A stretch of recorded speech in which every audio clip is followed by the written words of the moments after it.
Thank you. Title, obviously, Conducting Responsible and Ethical Archaeological Research on Easter Island, also known as Rapa Nui. Building diachronic and lasting relationships with the local Rapa Nui community. I would like to start out by acknowledging the traditional owners of the land, both past and present, especially the contemporary custodians of the land. I especially like to thank the Illini, the Miami, and later Fox, Ho-Chunk, Potawatomi, and Sauk nations, who this is their lands, and I am so happy that you came before us. More thanks. This was an outstanding conference. I've been to many throughout the world, and I found this well organized, and it was only a 5-minute drive from my house. So that's a real benefit for me. All the sponsors, everyone who played a role to make this happen, who presented, I'm really appreciative to meet everyone. And accolades to Jared, definitely Lindsay. I know more people contributed, but these two really helped to get me in this position and to give this chat. So thank you very much to them.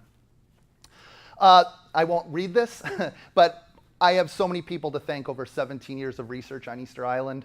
No one is an island, literally. You are stronger to your connections. The more connections that you can make, the better you're going to see this world. And all these individuals have helped me see this world a little bit better. So thank you very much. You might be in there, maybe not, I don't know. When I say Easter Island, most people think about aliens. I get questions all the time like, so Dale, where's the crash site? Crash site? Yeah, the alien crash site. You know, the guys who crashed, landed, and made the statues. And I say, well, that's another chat in another room, probably on another History Channel show that I'm not part of. And we see this misinterpretation of the Easter Islanders for many years. Individuals that use small bits of data to make grand narratives, right? Even a study just came out about a week ago about an astrobiologist who simulated that aliens around the world would die, therefore we're going to die, because he used Easter Island as a case study, right? We've got other things, talking a little bit about Thor Heyerdahl, a very important Norwegian individual who crossed the ocean believing that the Rapa Nui people came from South America, which we know true today that's not true, right? You might have seen the movie Mars Attacks, where they bowling ball down and kill all the Moai, right? So there's some of these things in the image. The one that really upsets me is the idea of dum dum one gum gum, right? If you ever see that movie Night at the Museum, for the Rapa Nui people, that's a little disrespectful, right? So we've got to always keep in mind what's funny and what's disrespectful. And I think we're crossing some lines there. I like the one up there, I was trapped by the things on Easter Island. Yeah, I've been trapped there for 17 years, and I don't think I'm leaving sometime soon. As I said, it's one of the most magical places in the world. One individual named Jared Diamond, we'll talk a little bit about today, he really had this idea that Easter Islanders collapsed, that they died, that they're extinct. I got a couple questions here. So how many people live on Easter Island? Well, a lot, almost 7,000. They're a living culture. So if there's one thing that you take away from this chat today, one thing, the Easter Island people are strong. They're vibrant. They're an amazing group of people to be around, and I'm happy to be able to do a lot of research with them. The latest census shows that we're at about, almost, as I said, 7,000, and all of these people are my friends and family, and I love one of them especially. But I think some of this mystery comes from its isolation, and people fabricating stories about the past. Basically, if we go from our conference almost 5,000 miles to the middle of the Pacific, we'll find Easter Island. We have Chile, who annexed it in 1888 and became its colonial owner till today. But the cultural connection is much more into Polynesia. And these are very proud Polynesian people. So that's one group we'll be talking about today, are proud Polynesians. And how do you integrate research? How do you have integrity when you deal with cultures that aren't your own? That's a really important thing, and I know some of the chats during our conference have talked about that. Now, Rapa Nui, though, is the end product of basically 65,000 years of history in the Pacific, of human history, okay? At the University of Queensland, where I'm finishing my work, a site was found just last year that dated back to 65,000 years that humans had made the push, early Pleistocene people, into Australia. So we know we have groups already 65,000. Then maybe around 3,000 to 4,000 years ago, a group in Taiwan called Lapita, they pushed their way through into the Pacific, further colonizing. But then it'd be the Polynesians, maybe 2,000 years ago, that make the push and colonize the famous triangle of New Zealand on the bottom, or Aotearoa, the long white cloud, Hawaii, which we all know in the news frequently from the volcano or the eruptions, and then Easter Island on the other side. French Polynesia, Tahiti, is seen sort of as the headway for the colonization of the Pacific, of Polynesia. So if you can imagine Tahiti's like an octopus, it's the head of the octopus, and all of the little islands are the tentacles. So Tahiti is going to be our head point. We do know that then from Rapa Nui, perhaps, they went to the mainland. They kept going. There they found the sweet potato, they introduced the chicken, and came back and really colonized the entire Pacific. So it's a really true adventure story.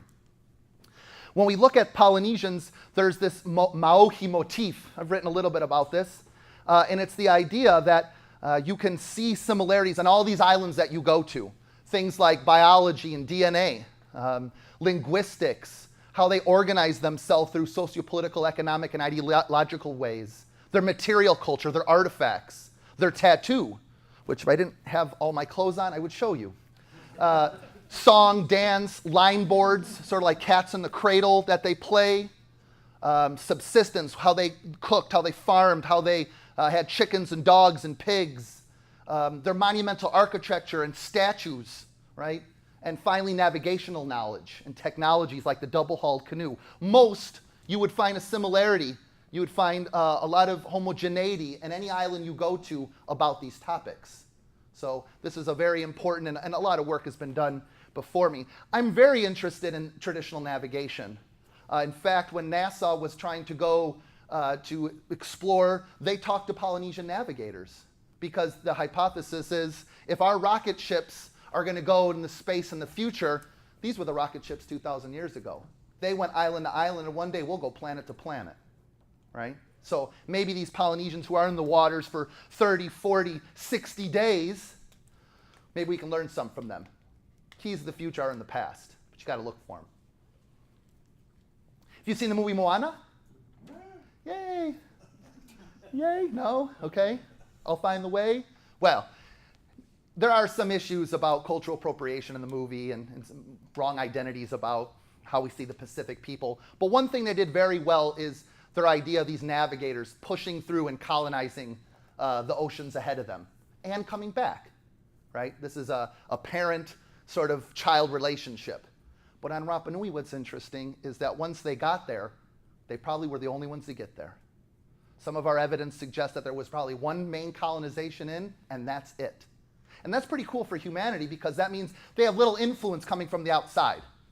So we can see how a culture evolves, changes, adapts through time. Okay? Most likely, the Rapa Nui people came in a double-hull canoe like this, full of people, artifacts, plants, animals, women, warriors, chiefs, priests, the whole. This is the Polynesian motif ready to go. It's going to be the seed that'll go to all these islands and be planted, right? The oral tradition tells us of a chief called Hotu Matua who came to the island and settled it. Maybe him with some specialists, maybe with his wife or sister, and they came to Rapa Nui. Now, the first chief, he is the primogenitor. This individual started the culture. He brought the culture onto the island. And we've got a pretty good idea when they get there through genealogical, and carbon-14 dating, which only dates things that were living at one time. Can't use carbon-14 on stones, only on things that were alive.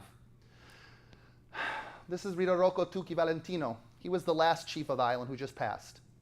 So the Rapa Nui people are still trying to keep their connections to the ancestors. And when I look at a picture of what Cook saw, well, this is actually Hodges' drawing, but during Cook's visit, Hodges was his sort of artist. I don't see that much difference, right? There's a continuation here. And that date that we have, like I said a little bit earlier, someone asked me, about 11 to 1200 AD. So this is almost a millennium culture, okay?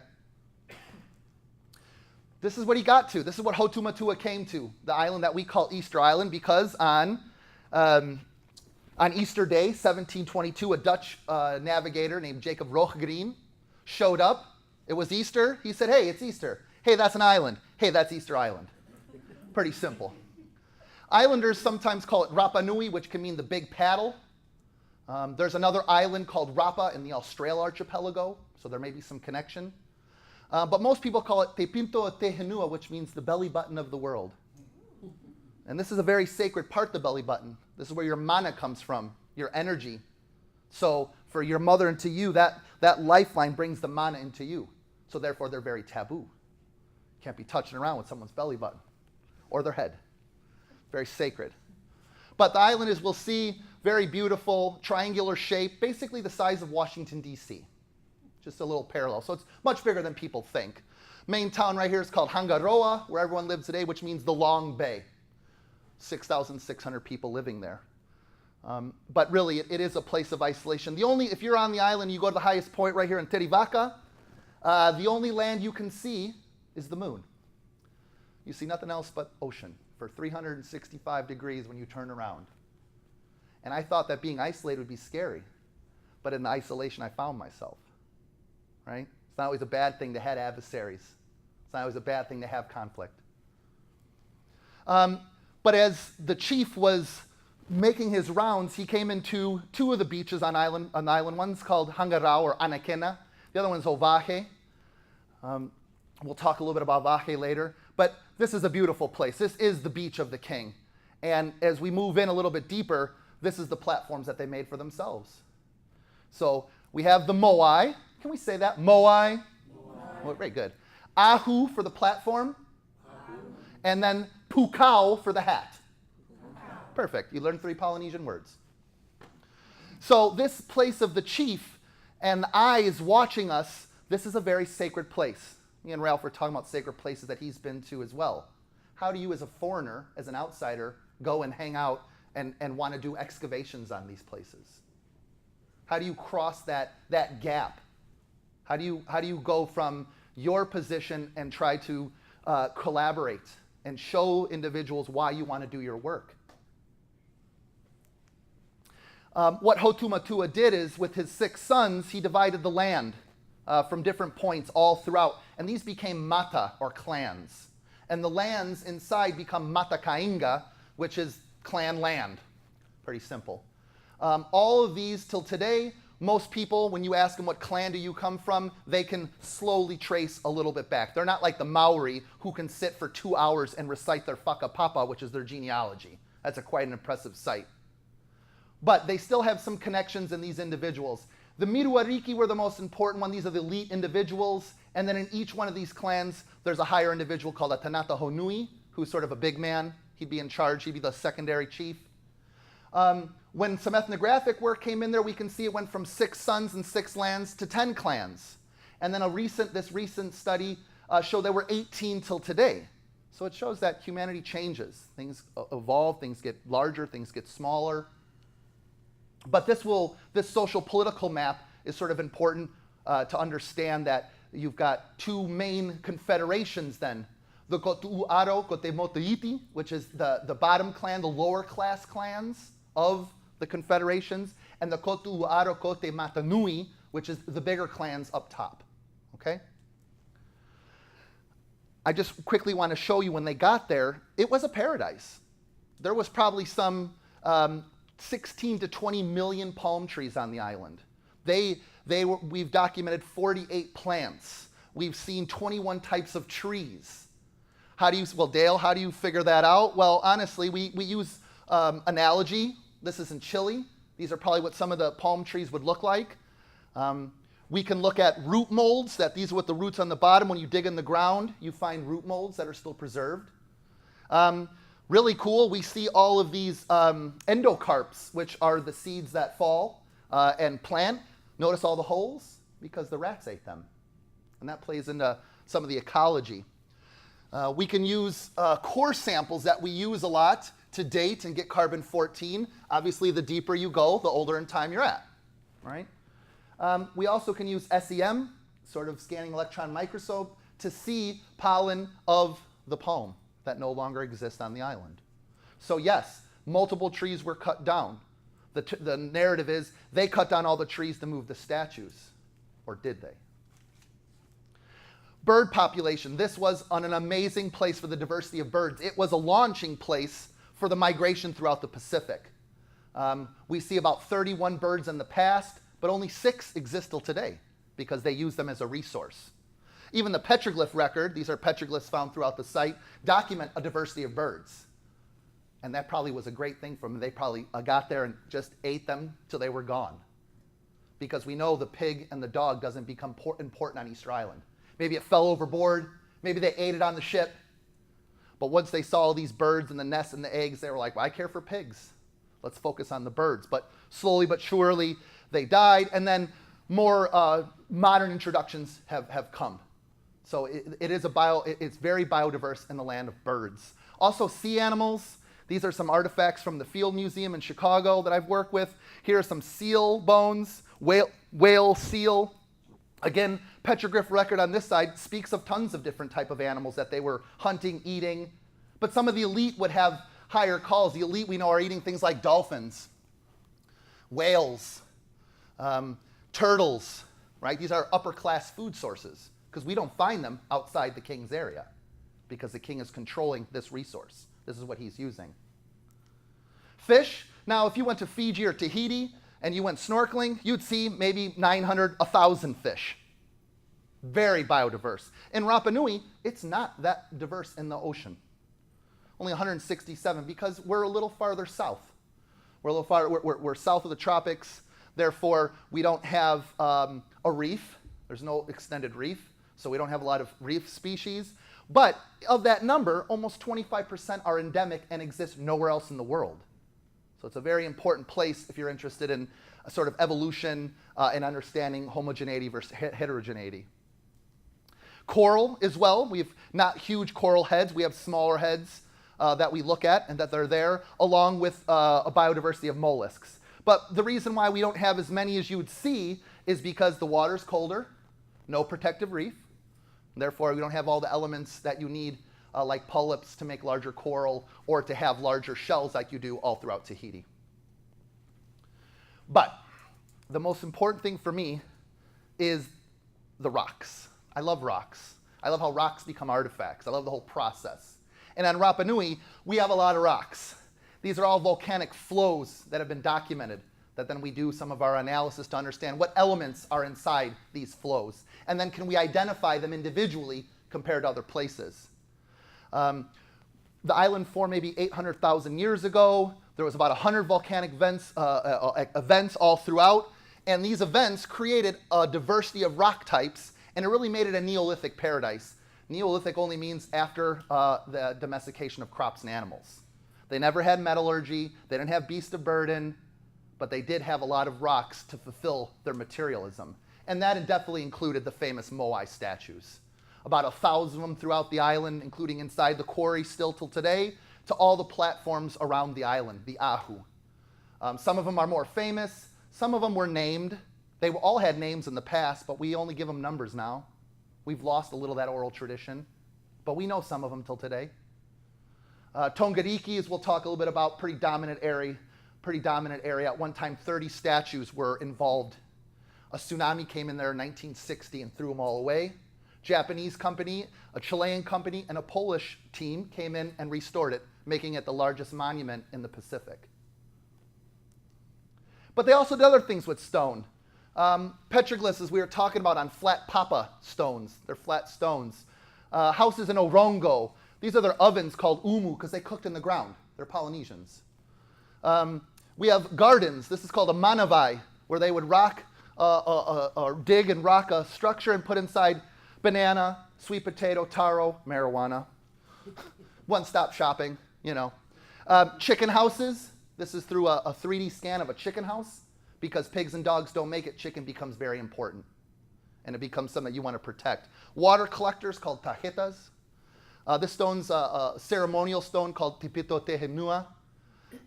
And it's amazing, too, that even their artifacts are of different materials.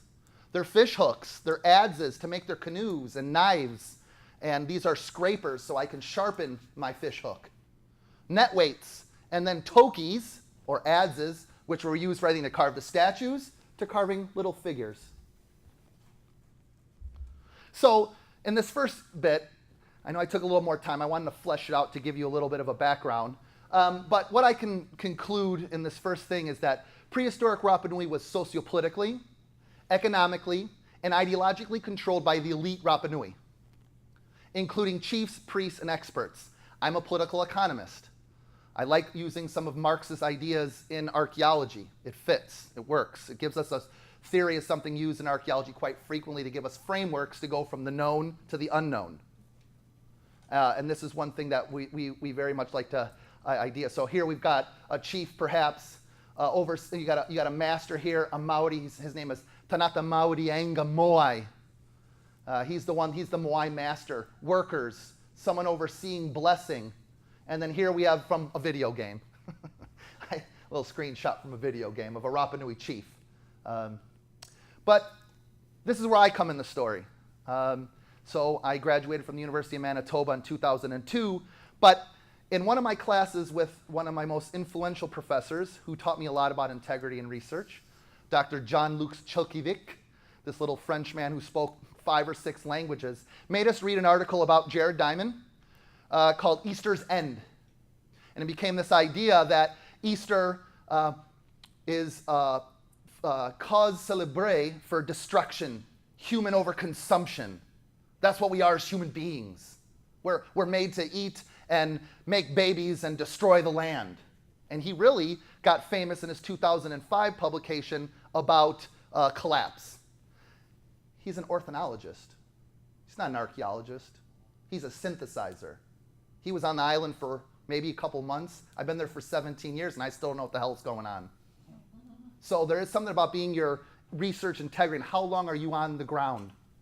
How long do you have your feet on the ground for? Very important.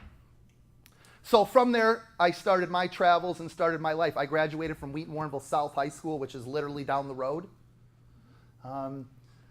I then was fortunate to be picked up in 2001 to go onto a field school with some individuals here in this group are some of the most important archaeologists in the Pacific at this moment.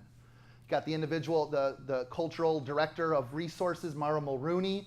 You have an individual, Owen, who worked for JPAC, which was in charge of bringing fallen vets home. They'd go to excavate, bring vets home, especially in the Pacific, where we had our theater operations during World War II. From there, I've lived on the island multiple times. In 2003, I lived there 2 years when my son was first born, Hiranimo, with my ex-wife at the time. And that's where I really got into the culture, started to learn the language, started to be taught by the elders. That was really important. I guided, I taught, I did research, I even tour guided. I learned how to speak in front of people. And that's an important ability that we need to do more. So these conferences are important. 2008, I was finishing my master's. We were there for Tapati for 2 years, which is a 2-week festival. If you're ever going to go there in February, the first 2 weeks. Partay. But it's a cultural time, and what they do is they represent and they sort of conduct some 50 events, traditional events. And the hypothesis, there's 2 ladies that are coming to become the queen or king of the island. And every one of the events has a point total. Every candidate that represents one of the 2 candidates, and whoever wins gives the points to that individual. At the end of the competition, there's a big celebration, there's a big parade, everyone dresses up, and you really, maybe for 2 weeks, feel what it's like to be Rapa Nui. Went back 2011 for some other teaching and research, and then from 2014 to 8, that's where I've been living back and forth. Luckily, COD, thank you for your online classes that I can teach online. I really appreciate that. And going back, I'm leaving this time in 1 month. I'll be in Chile to see my son, and then I spend another month there. And then in November, we go back for a big conference, and I'm really hoping that COD may help me out with that. So let's go Global Initiative Grant. So, it's this me, I get it. But the whole point is just the timeline. I've put my time in. I've put my feet on the ground. I've built integrity through rapport. My first speaking point here is Rapa Nui rapport is built through building integrity for research. You really have to know who you're talking to. You have to put your feet on the ground. You've got to be there. And I've done it in multiple ways. whether it be, and I'll highlight some of those places from teaching to guiding to giving back. On all these pictures right here, I didn't make any money. But this is the best, this is the most valuable thing to me, building that rapport. So, if I may, this is sort of the more technical part. I have 3 ways that I've tried to build rapport and diachronic relationships on Easter Island. One is through environmental activism, one is through educational outreach, and the last one is through research, publication, and presentation. Last year I did something on YouTube with the strategic Hotbox in Las Vegas. If you're interested in more of these things, you can watch me for another hour if you care. But this is online. Just type in strategic Hotbox Dale Simpson. It'll drop up. You can listen to me if you want. So environmental activism, let's start with this. This is a picture of the island. The red areas that I want you to focus on, and the big ones where we have huge amount of erosion. It's one of the big problems. When all the trees disappeared, cut down, whatever happened to them, it left a big void. They rebuilt some eucalyptus stands in some area, especially to stop the erosion. And in this area right here in Poike, you can see here's the trees that have been planted in the last 20 years. So we're trying to get it back. But these have been divided to replant. And that was one of the first things I was interested in doing. Getting into the community, getting my knees on the ground, hanging out with little kids, really getting made fun of little kids by how funny I look. Right? But we end up planting a huge amount of trees, and every year they keep planting and keep planting. Does that show signs of collapse? But one bigger problem that I've been focused on since 2013 is AMD, anthropogenic marine debris. We all know about the plastic pollution in this world that's happening right now. These are just a highlight of photos of anything that has fish hooks still stuck in the face, to nets, to microplastics in the stomach, to whole islands of garbage, to fish. Well, you get it. You get it. But the microplastics, the things we can't see, are another big issue. And microfibers. Every time you wash your clothes, your fleece, these things enter the water. They come in the ocean, and we're finding them. We're finding microbeads that are used. If you're using scrub that has microbeads, stop using them now. That stuff doesn't break down, enters the waterway, goes in the water. These pellets, these are basically the matrix that make all plastic products start as pellets. And sometimes boats go from one end of the Pacific to the other, and they crash over. And all these pellets enter the water stream. The fish end up eating them. We eat the fish. Therefore, we're eating plastic on our island. Maybe not that big of a deal for us here because I can go to Whole Foods and be all cool. But where these people live and depend on, they're being attacked. So Mama Piru here, who's one of my idols, she works in a lot of activities, including bringing back Rapa Nui remains from museums to the island, to looking for artifacts abroad to bring them back home. But she's been interested for years in cleaning up her island. This is a typical beachfront after a high tide, coming all over. And it was being done in a very great way, but no one was documenting it. So we started in 2014, all the way to 2017, last year. This publication is in press at the moment. I wish I had some better slides for you on this, but we got after it.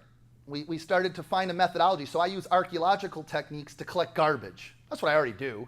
But in this case, we were interested in documenting how much weight per area do you have of garbage in each area, so we know where to go and therefore clean up a little bit better. So we did some surveys all throughout, as you can see, South Coast, North Coast a few times, because this area is very heavy hit, and this is where the beaches and all the tourism goes, and then next to the town. Granted, we have a lot more to do, but this is preliminary results. So this is what you got to do. You got to get into it. We use the sieve to separate the microplastic from the sand. We get kids involved. Most important part. Teach them now the problem that they're dealing with. We have groups that we bring together, and people get into it. Does this show collapse? This is after a big tide came in. You can actually see the wave that brought the microplastics in, if you look very carefully. So using that sieve that you see in the middle, in 20 minutes, we cleaned 1 liter bag of microplastics. I also excavated a small little pit, 50 centimeters deep. And what I found out is that these microplastics attach themselves to rocks. They get embedded in the sand, and they stay there. So that must mean there are layers upon layers upon layers of microplastics that we're trying to deal with. We also deal with a lot of nets and ropes and evidence of industrial fishing.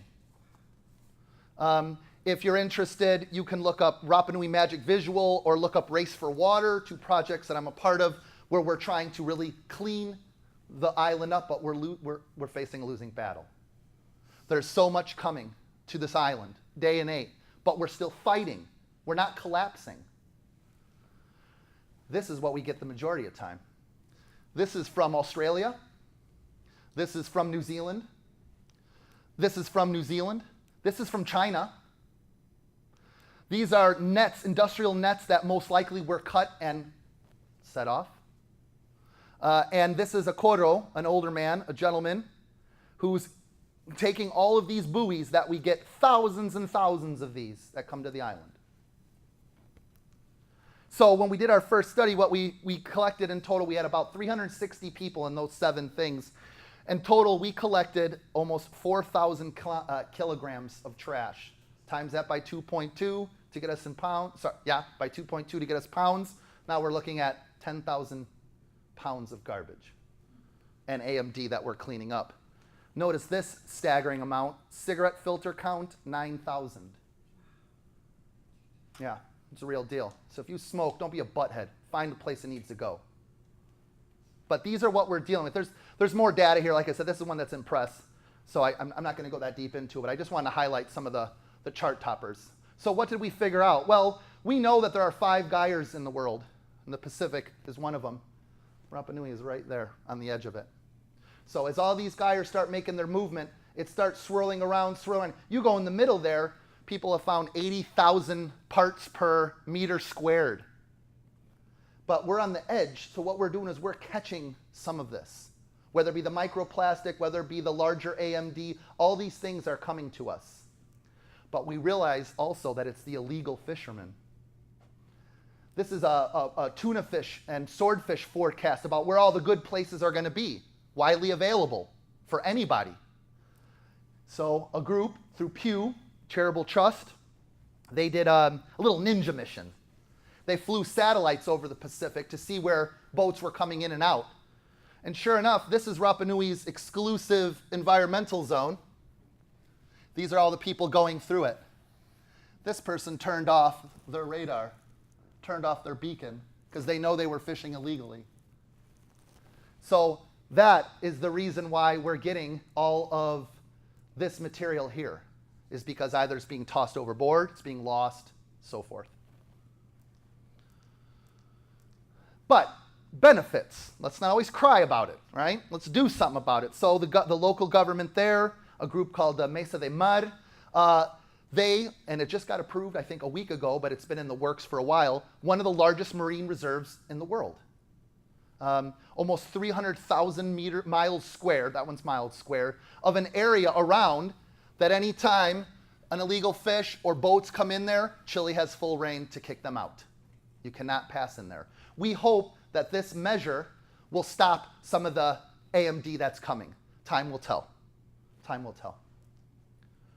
So what we've also tried to do then is we got to get awareness out there. We've got to show people. They have to adapt, and the Rapa Nui people can adapt. I've seen some of the coolest creations on that island of people making something out of nothing.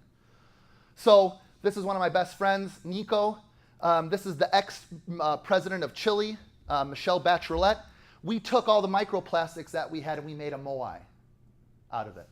We call it the conscious Moai, to let people know, do we want stone on this island or do we want plastic on this island? And the local Rapa Nui people are smart too. They're taking microplastic and making things to sell, keychains. Or Hahave, another group that does snorkeling and surfing and so forth, they've collected it and give it away as tourist items. But we have to be careful because a lot of these items in here can be contaminated. These things are through the ocean for years. They can absorb chemicals. So you're playing with poisonous materials. So we've also got to be careful about how we do it. But one of the best bets is that we still keep teaching our youth. This was one box that we cleaned off from the beach of Oahe. And we use this in our educational stands, especially Nico with his group called Ka'ara. We put all our reports out there, and we let the kids separate and see. Be tactile, let them touch, let them realize what's there. And that educational idea really kept me moving. So I knew, okay, I got the environmental activism, that's one thing. Then I also want to do education. So I've been part of 3 excellent programs. And one of them is called Baca Archaeological Outreach, which is run by this gentleman right here, Brett Shepherdson. And this is its 15th year anniversary of teaching Rapa Nui youth archaeology, anthropology, geology, 3D scanning, non-renewable energy. We're putting our bets on these kids, as we all are. That's why we're here for. You've all put a bet on these kids. Well, we're doing the same thing there. We have rigorous theory and practice, where we have traditional classroom settings and lectures, and then we take that into the field.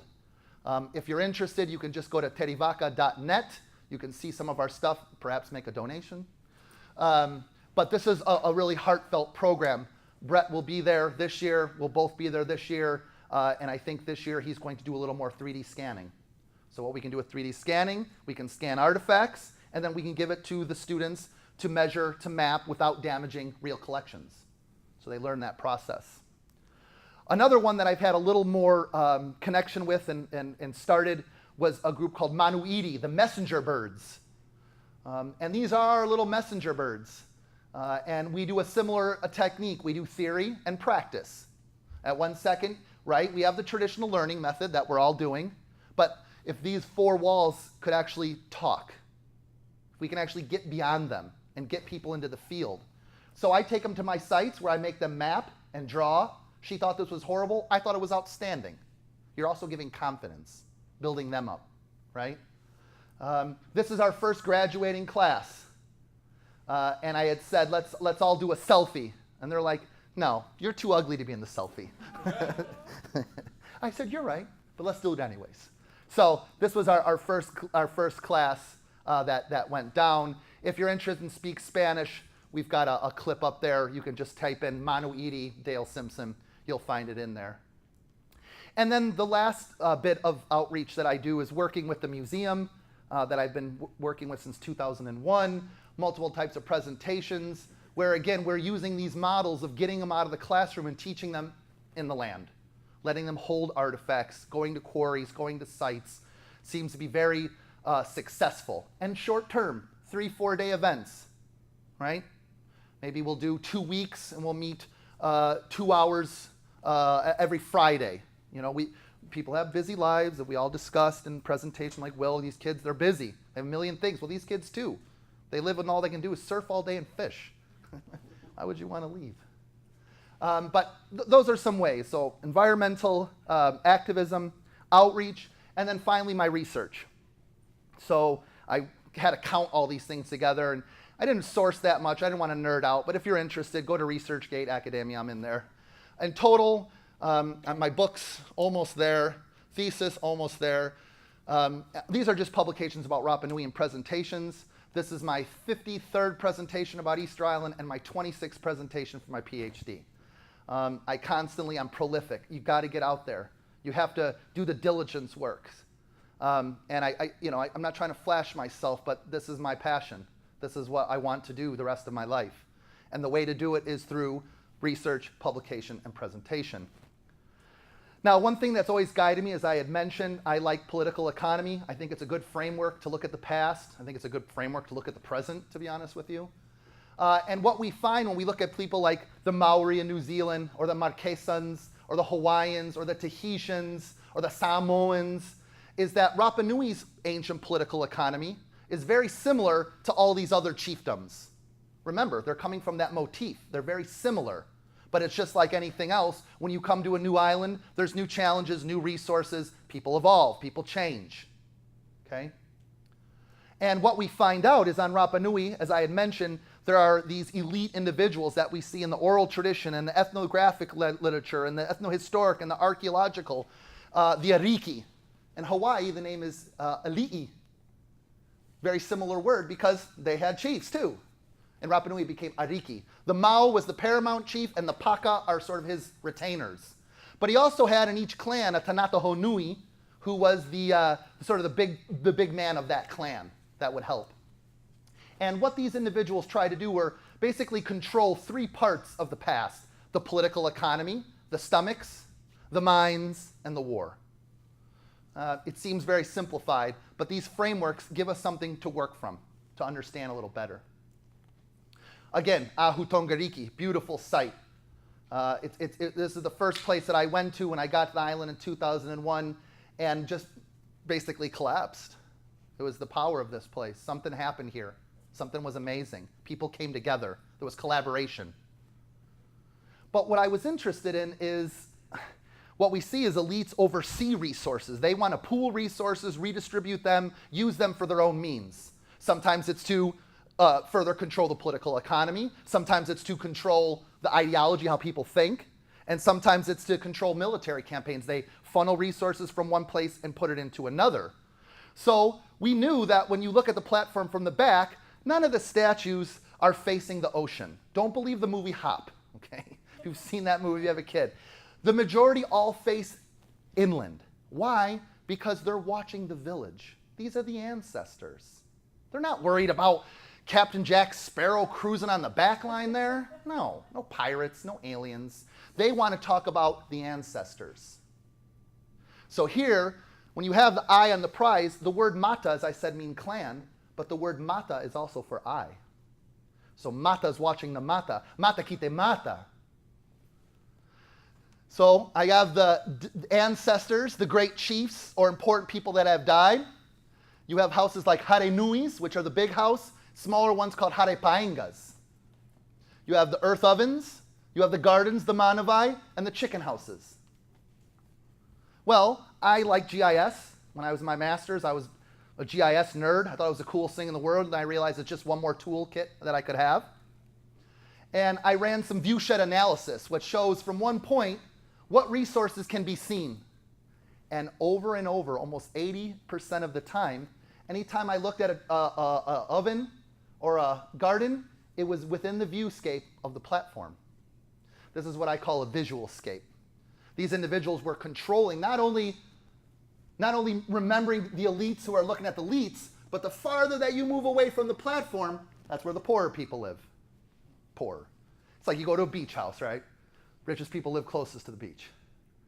Other people live way in the beach and Airbnb somewhere. But here, over and over, we were seeing that these individuals planned it like this. So every morning that I got out of my house, or every morning that I had an oven, or I gathered sweet potato or banana, ancestors are watching me. Anytime that I wanted to plant, I wanted to make sure I had fertility. The living ancestors blessed it. The old ancestors blessed it. We have a similar situation here. We live under a panoptic. Just walking in this room, I must have seen 8 or 9 cameras. We live in this type of system every day. To me, this is the panoptic of the past, the eyes of the past. These are the eyes of the present, right? And you could have a whole discussion about the political economy of these type of things, but I won't nerd you out. So, graduated. I was overeducated and underappreciated. And I was looking for work. And luckily, I got a job at the Field Museum, which was outstanding. Almost 10 years ago today I started, to be honest. And I was in charge with the curator there, John Terrell, and the collections manager, Chris Phillip, and I was charged to make a web page called pacificanthropology.org.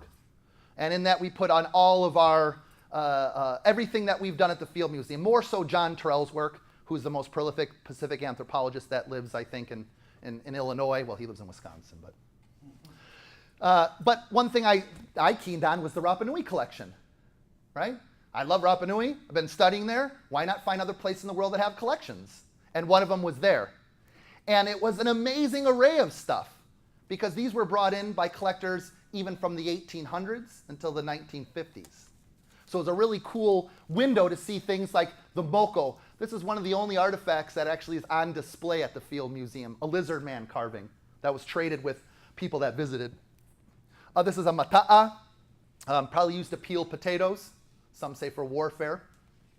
This is a turtle shell belt that you would wear. An eel, which is great eating. Turtles, moai miru. Oh, this is a cool tattoo needle. If you want a tattoo. And I tried to I was like, well, where did all these things come from? And sure enough, I learned about this man right here. Captain A.W.F. Fuller. He was a man that collected some 7,000 artifacts from the Pacific, some 180, I believe, or 280 from Rapa Nui, but he never went to the Pacific. He never entered the ocean. He went to auction houses. He bought things from private collectors. He bought other people's collection. And he amassed this thing that he put inside him and his wife. You can imagine his wife, but she was a collector too. And they just had this, sort of apartment in England that was just mobbed. There wasn't a spot on the wall without an artifact. So he wanted to sell this collection, but he didn't trust the British Museum that much where he was living. And he ended up meeting a gentleman called Roland Force, who was at the Field Museum, the then curator. They bought the piece. Roland Force and his daughter, and his wife, they published a book, very famous. If you want to read a cool book, check that out. But this guy's the connection. His name's Percy Edmonds. And Percy and Fuller were friends. Percy was the manager of the sheep herding company of the island during that time. So he would send artifacts like this Moai. See this little Moai miru here? That's that guy right there. And he would trade things for, Fuller would send bales of clothes. He would send gramophones. He would send tins of tobacco. And in return, he would get all of these artifacts. So it was a cool story. All right, moving on. So I'm still interested. And I'm like, you know what? Okay, I like to see how other people collect Rapa Nui material. But what about when a Rapa Nui person collects Rapa Nui material? And this is one of my greatest informants, to me, one of the most intelligent men on the island, Carlos. This is his book collection, which that's how he started collecting artifacts. He's got more Rapa Nui books than I do. He's got 8 versions of Aku Aku by Tor Heyerdahl in 8 different languages. But he started to collect and buy. And he has roughly about 600 pieces on the island in his father who just passed, in his hotel. And it was just sort of thrown about. So we went in there over the summer and we completely organized it. We documented it, we photographed it. And what I really learned is crossing that divide. We use terms in anthropology that come from linguistics. We use etic and emic as 2 terms. The etic is that scientific side, using deduction to understand something, top-down methodologies. Emic is more the local, the native perspective. And we both are seeing it differently. He's thinking about that oral tradition, and I'm thinking weight, measurement, matrix, cortex, geochem. But when you bring those 2 things together, you're showing a reality of us. Maybe not the entire reality, but us as an entity. So we wrote a paper about co-curation between a gringo and a Rapa Nui. So, finally, the last little bit here. So lucky for me, my family has been teaching at COD for 50 years. My uncle and aunt started the fire sciences here at COD. My father taught heating and air conditioning for 13 years. And through a bit of nepotism, I was contracted in 2009. Jared, just let me highlight that for you. You saw the 67? Yeah, all right. And from there, I've tried to do everything I can for this university, for this college. I was just presented at STEMCom about a month ago.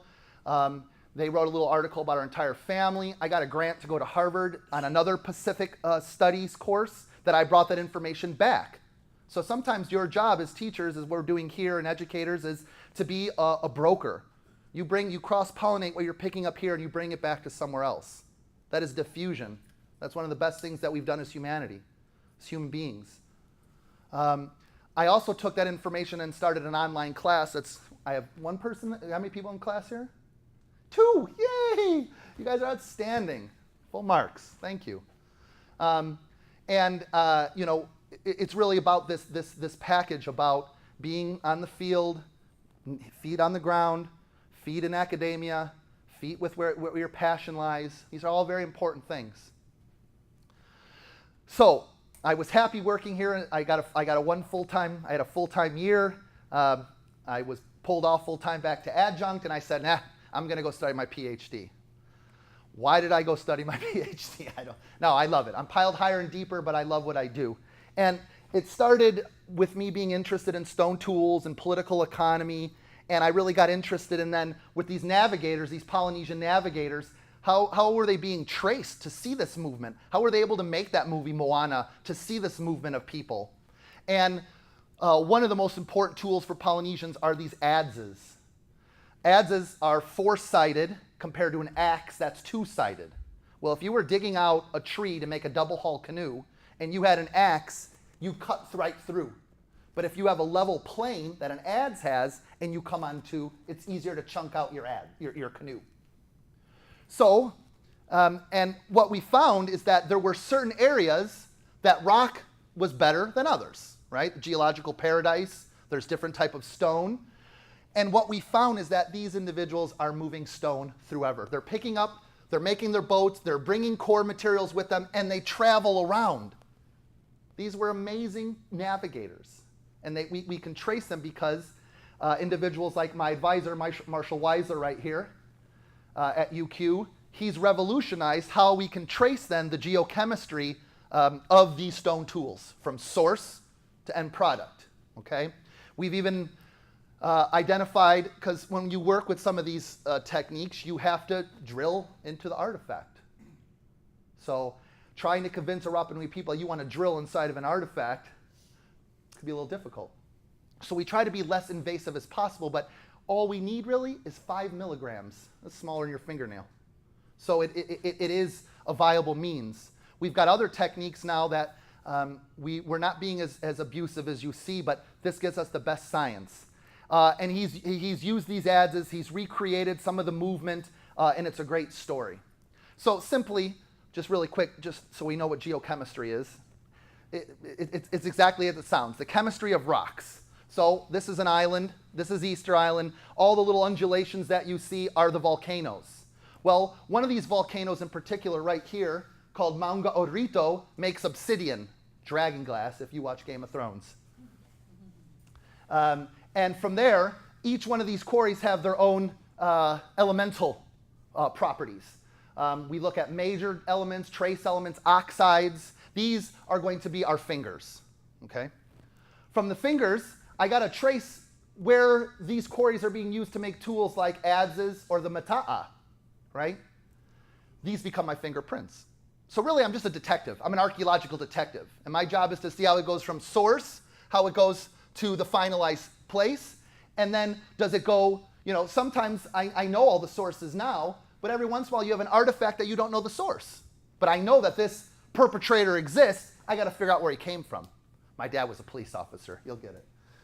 But at the end, this movement helps us talk about access, control, exchange, and use. We use different type of techniques.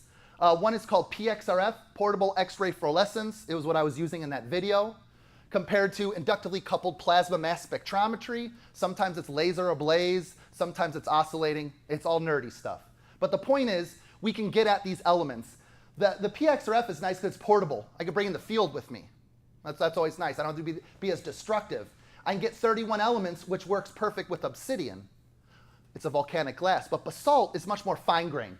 So what we have to do then is use a non-portable machine. That means I got to bring samples back, right?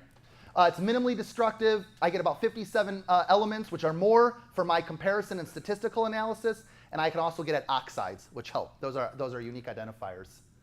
Got to do your diligence work. You got to go through the record. You got to make sure. So when I did the literature review, I noticed all of the studies that have been done since 1974 until 2016, what they were analyzing, what's the sample size, what's the control, what methodology. And right away I found out not that much work has been done in basalt. What's going on there? Why isn't that being done considering how many features that we've seen, how many stone tools that we've seen? Why isn't anyone analyzing basalt? So that was going to be my PhD. I said, yes, let's talk about interaction and let's talk about political economies using the movement of basalt tools, and that became my research question. What does the movement of Rapa Nui's basalt artifacts, as traced geochemically from geological sources to archaeological location, tell us about patterns of pre-contact social interaction and the island's proposed collapse? That was the heart of the research. But to be able to do this work, I had to get permits. I had to sit for 4 months while they waited and deliberated to see if they were going to give me this work. It was a heartbreak. I didn't have any nails. I must have lost 30 pounds because this was my whole life on the line, that they could say no. And what I found out is there were so many people I had to talk to. The museum, the Natural Heritage Council, the secretary of the Heritage Council, the Development Council, the Indigenous Council, the Park Council, the Parliament, the Tourism, the Tourism Chamber, the Aeronautic, because we flew drones, the public. Now I've got to deal with 2 new groups that have come on the island through its political changes that I didn't have to worry about when I got my original permits. So you're dealing with complex political discussions, social discussions. But in the end, I got my permits, and it was great. But I learned a few things in this process of talking with my folks. What was the term you used about listening? Potency. Potency of listening. I thought that was an outstanding point in the gentleman's chat. And I had to be very I had to not say 8 words when 4 will do, but listen to 800 words.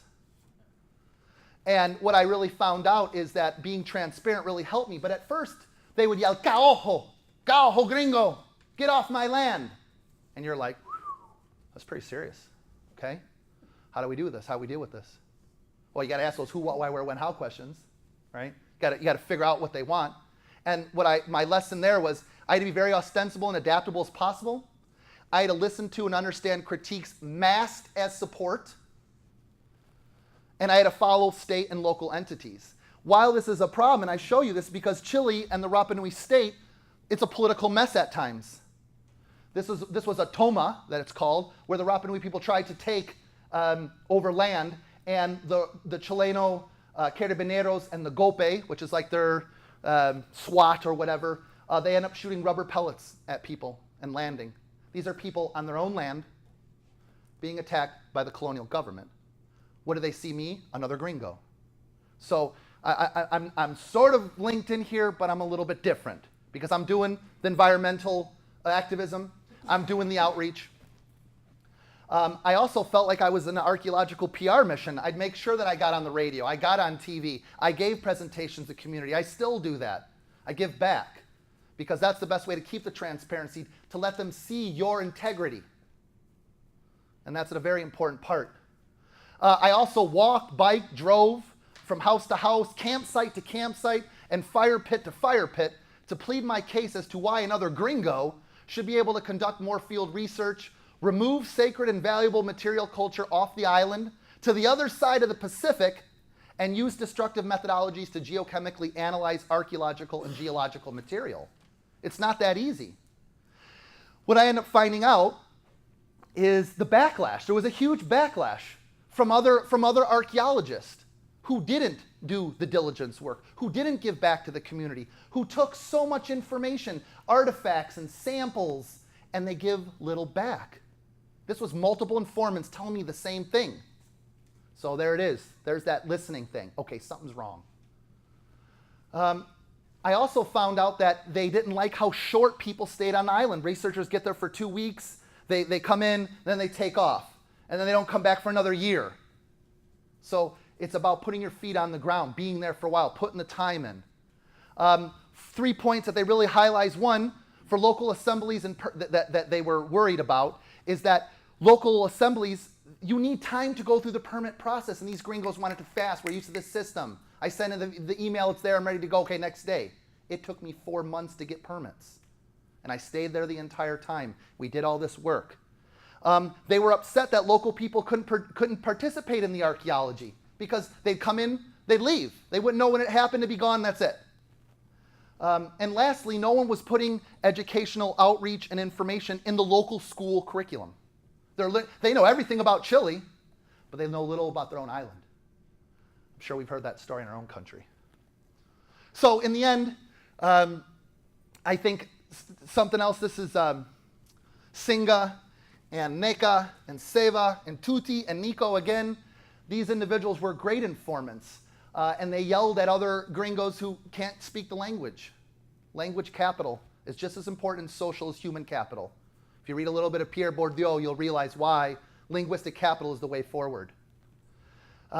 And my favorite quote of this was, these gringos come from abroad, they do their research, they go back to their universities, but when we and our children want to know about their work regarding our island culture, we have to buy a book, right? That's not a very healthy relationship between the researchers and the local folks. So all of these came in my mind. I know I'm running a little late on time, please forgive me. But this is what we decided. We got 5 study areas in our group that we worked in that I had done because I had 4 months to screw around. I was able to walk and look and take photos. So I started right away, got some things done. And this is that important part about doing empirical research to avoid plagiarism, to avoid academic dishonesty. Get your own work, find your own empirical data. So going in the field for years, we would have our spreadsheet and we make sure we got our own data. Things like the name, locations, GPS, is it an open or closed site? What are the measurements? What is the description? Has it been photographed? Has it been mapped? Has it been droned? Has it been sampled? And this was sort of my Bible for about 2 years. I don't want to read it anymore. I would tell a story about a dog's here, but I'm running a little short on time, so I'll pass. I'll just add a little Jimmy story another time. So one of the sites that we worked at, Vaiatare, which you'll just see this little map to orientate yourself, we found 13 sites that were pretty important. This is from a drone picture above it, and right away we can see some of these quarries we're after. You can see where these are flake scars, where they're taking out. Here's a 2-meter bar, by the way. It's pretty large. This is like about 200 feet of the size of this quarry. It's enormous. But this was a different material quarry. They were using this to make some of their houses and slab stones. We found out they weren't really using this for artifacts. But on the south coast, where Emundo Pont, Koro, a master, taught me so much about the process of making stone tools. Go to the source. There was an article written saying, where have all the Koro gone? Which means they're dying. Get the information while we can now. So he took me in the field and showed me how he makes his fish hooks. I felt like someone was giving me 800-year-old knowledge. It was really impactful for my life. And every time I go there, I bring him a gift. But inside there, I found that they were making mines. They were actually digging into the earth. So this is the run. You can see all these little mine structures. They found one specific piece of basalt that they were after, and instead of going from the top in, they went into the earth. And they mined this area from here. There's another 2-meter stick, just to get the idea, 6 foot. That's a room you could live in. This is all debitage, which is the process of making stone tools, the after product. And there's also material that you can use, like poro stones, which are beach-rounded stones that you can use. You have material pigment called kiea to paint yourself. So in short, this was a very important place. Had another site in a quebrada, in a little broken area, but this was the mother lode. I found an area called, we named it Putoki Toki, after an individual who died, who called it that, and we found 42 sites in one area. One of them, and again, I'm just spitballing this, but this is a huge area. There's the other 2-meter stick right there. These little things right here are called puku. This is an outcrop. This is what they're after, very fine-grained basalt. Most likely this puku extended all the way to here, but they excavated all of this. In this site alone, we've hypothesized they probably pulled out 10,000 stone tools out of one site, out of 42. But this is the largest on the island. So there's my fingers. I know where all the fingers are at. I end up pulling 290 samples. We analyzed 117. We thought that was a good sample size. We basically, when we calculated how much area was used in these 5 areas, was about 11,000, almost 12,000 meters squared of basalt area, which basically equals 2 football fields. So when we think about the statue and how big it is to transport carve, this is 2 football fields. One quarry could be as much as the entire DuPage end zone. So now I got my fingers. I got to figure out where the fingerprint is. This is my son. Oh, your summer vacation, is it? Oh, good, you're coming to work. So he came to the island, and we were able to go inside the museum's collection. These are all the archaeologists that have put something in that collection, and I had to write letters of support to make sure, is it okay? Is the integrity there? Do you trust me to use your artifacts and not be in the paper? There's a big disjunct between using someone's data and including them on the paper. You know, it is very expensive to do archaeological work. There's money, time, there's a lot of investment here. So I had to keep my friends close, my enemies closer. and write everyone and say, can I have access? Can I access? I wrote 11 letters. I got 11 yeses. So my integrity was intact. I knew I was doing the right thing. I also worked with Joanne Van Tilburg, and that's why I had to ditch out of the conference a little early yesterday, because we finally got another article being published at the end of this month, and that's through the Easter Island Statue Project and the Rapa Nui Geochemical Project. This is her excavation of a moai inside the quarry where they are carved. This is a 15-meter excavation. Inside there, we found some, or they did, this excavation I was not a part of, they found close to 2,000 stone tools next to one statue. So, because we have a temporal control with all the individual levels and we know where the stone tools are coming from, now I can talk about time. But we also got carbon-14 dating, which really much helps us see that time a little better. So now I have my fingers. Got the fingerprints. Got my fingers, got my fingerprints now. Red boxes being the sources. I got my artifacts, and I sampled the entire island. I try to find places all throughout, inside the upper class clans, inside the lower class clans, inside different clans, just to have a better sampling strategy. But, as you know, I got the permits. I had to take them to Brisbane and then to Chicago, where they were actually analyzed. So I had to just cruise Rapa Nui, Tahiti, New Zealand, Brisbane, Chicago to analyze, back to Santiago and to Rapa Nui. I had that thing at about 49.9 pounds. And then the other 80 pounds, I really appreciate Land Chile and Air Tahiti Nui for granting me to take these for free. But what was crazy is when I got in New Zealand, because they're Maori, they wanted to see every artifact. I was in customs for half a day. They said, I want to see these beauties. And they opened every single one up. They didn't have to do that. I'm not doing anything wrong. So we did some 3D scanning in Tahiti and on Rapa Nui. And now we're making these that we're going to give to little kids in toy packages, so they can play. Why do they play with a horse from Chile when they can play for an artifact from their own island? This is what my table looked like, trying to organize between geology and archaeology, fingers and fingerprints. We took high-res photos as well, so we can get good details through Martina Magnuson. If you need a headshot or anything, she's really great, but she does a good job with artifacts too. And then we analyze at the field. Yeah, that's my dad. That's Big D. He was a cop, but then he worked at Fermilab as a cryogenic engineer for 10 years. You know, when I worked with him, the only thing that I learned was how to hold a flashlight and get yelled at.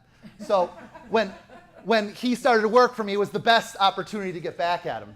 So I got him on the PXRF. He helped with some of the sampling. We were taking our notes. We went from this sample to these samples. Smaller, getting it smaller. We put everything online, share our data.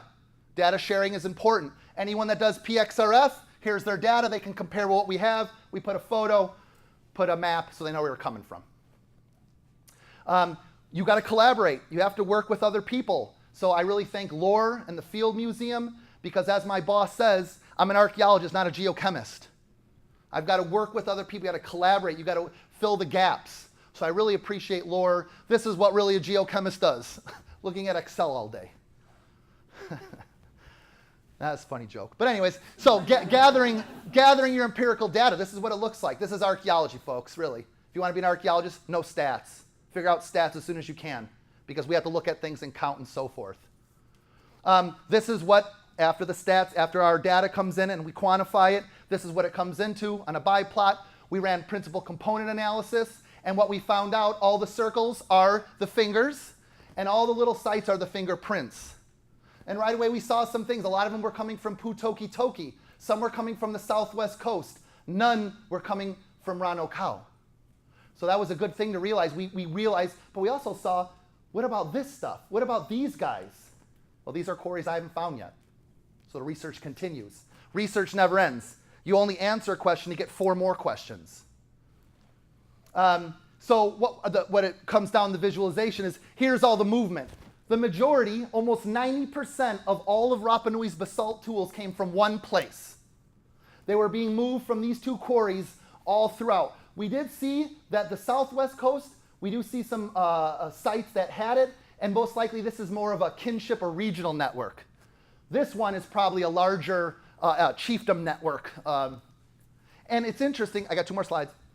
Sorry. So what's interesting is that when you look at these stone tools, they're found from one place but distributed everywhere. Same thing with the statues. They're from one quarry, they're found everywhere. The pukao, from one place, found everywhere. The obsidian, one place, found everywhere. This is communal use. So although the chiefs are controlling certain stuff, they're letting other stuff go. So I'll just start with this one. I'll end with this. So what I found out in short is that these elite, although they have control, they're very much controlling living species. They're using their mana, they're using their energy to control how things grow, make sure the fish come in. But the stone, it's not living, it doesn't have mana. Stone could be used by anybody, therefore it's communal. So this is it. So protection for the future. So this is just a Facebook thread. This is a lawyer on the island who's married to a Rapa Nui man who's on the Koraipa conference or council. And I just wrote, hey, oi, you're awesome. Thank you so much. This is great. Thank you for everything. Thank you so much. Pokey is his name.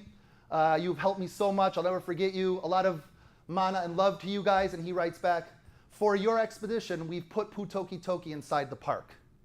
That means it'll be protected forever. I'd like to dedicate this presentation to Hotu Matua, Pate, and Josie, and I'd be happy to take any questions. Thank you.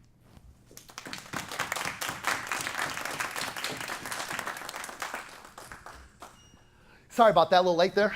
I started 5 minutes late, right? Yeah, okay, cool. Questions? For Dale. What happened to the rats? Oh. Okay, so rats were introduced by the Polynesians, the Kioe, because they ate them. The meat's good for fishing, the bones. The rats come into the island and they found filet mignons in the nuts. So the idea is by the Polynesians bringing inside rats, the rats start eating the nuts, the trees don't regenerate, we lose the trees. So the idea of human impact to Polynesian islands is a very true thing. Are the rats still there? They are, but now they're the European rat. The Polynesian rat, Ratus excellens, is a small little guy. The European rat is this guy, and they took over the one species. And now they're the dominant ones. And they're tough. I don't screw around with Rapa Nui rats. They're in the room, I leave them. I'm like, yeah, you're good, I'm out. They're big boys. Just curious. No, cool, of course. Right on. Right on, I guess. Any other questions? Well, thank you for not falling asleep. I really appreciate that. I know we have some other activities and... We have some, don't get up yet. Oh, gosh. We have some closing conference items. First of all, I want to thank Dale. This is for you. Wow, thank you. And thanks for everything that you've done. We appreciate it. Thank you.